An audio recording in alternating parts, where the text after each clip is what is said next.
आपली ताकद, एकतेची ताकद, संघटनेची ताकद ही संघर्षाला वाचा फोडत असते.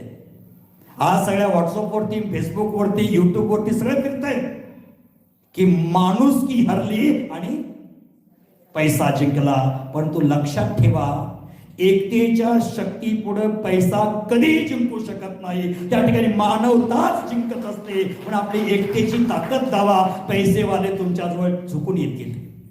8 दिवस झाला तुम्ही तुमच्या एकतेची ताकद दाखवत आहात, मात्र सोशल मीडियाच्या माध्यमातून. तर गुजरातमध्ये इथून 1200 किलोमीटरचे वनताराचे CEO ना कोल्हापूरमध्ये यावं लागतं. ही आमच्या एकतेची ताकद आहे, संघटनाची ताकद आहे. पण आपल्याला संघटित राहणं आवश्यक आहे.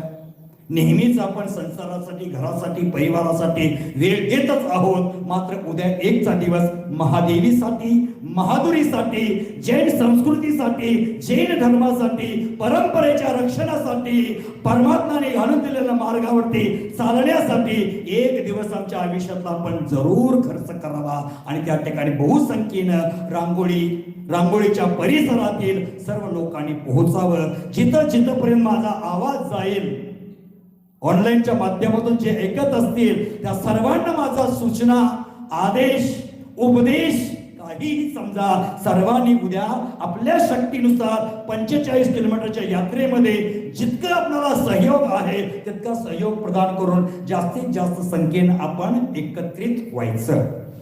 कारण एकतेचा लढा फार मोठा असतो.